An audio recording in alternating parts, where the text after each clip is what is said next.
Metalın qabarit ölçüləri ən böyük və ən kiçik ölçülərdir. Yəni böyük ölçülərdən kiçik ölçülərinə qədər ümumilikdə ölçüsü qabarit ölçüləri adlanır. Burada birinciyə baxırıq, uzunluğu 160 mm-dir. Deməli, bunun uzunluğu izometrik proyeksiyanın uzunluğu 160 mm-dir. Diametri də bax bu dairənin çevrəsinin ölçüsüdür. Diametri də 90 mm-dir. Keçirik deşiyin diametri. Deşiyin diametri buradan baxanda 20 mm-dir. 20. Buradan baxanda 20. Buradan baxanda 30 mm-dir. Deməli, silindrik hissəsinin sol tərəfdən silindrik hissəsinə baxanda 30 mm-dir. Deşiyin öz diametri ancaq 20 metrə bərabərdir. 20 mm.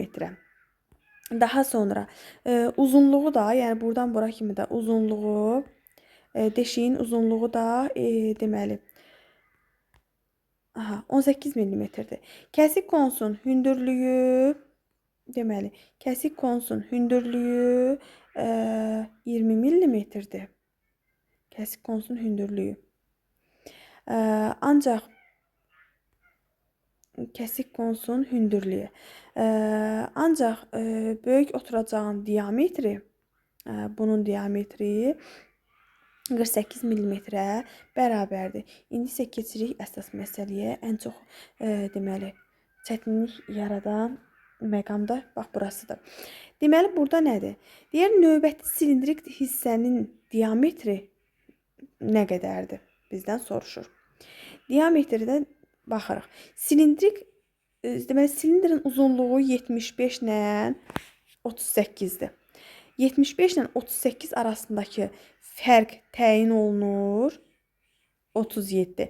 Deməli silindrin uzunluğu 37 mm-ə bərabərdir. Neynədik? Fərq deyəndə çıxırıq. 75-dən 38-i çıxırıq. Bu da edir 37 mm. Deməli, fərqi tapdıq 37 mm.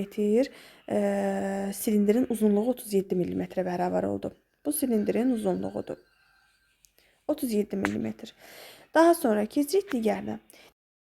Detalın altıbucaqlı prizma formasında amma iki ölçüsü, deməli, söhbət bundan gedir. Altıbucaqlı prizma. Deməli, altıbucaqlı prizma formasında olan hissəsi iki ölçüsü sol görünüşdə verilmişdir. Həmin iki ölçünü sizə izah edirəm.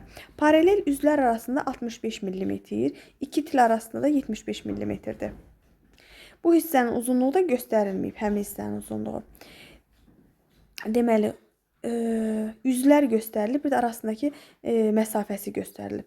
Uzunluğunu tapırıq biz. Uzunluğu da tapmaq üçün qabarit ölçü dedik ki, ümumilikdə 160 mm-də. Biz ölçüləri tapmaq üçün 75-dən 45-i çıxırıq. 75-dən də 45-in çıxanda nə qalır? 30-u. Deməli, uzunluq, arasındakı uzunluq göstərilməyən uzunluq 30 mm-dir. Burada indi 30 yoxdur. Biz belə hesablayırıq. Ən böyük silindrin diametri də 90 mm-dir, uzunluğu da 45 mm-dir, deşik diametri də 20 mm-dir.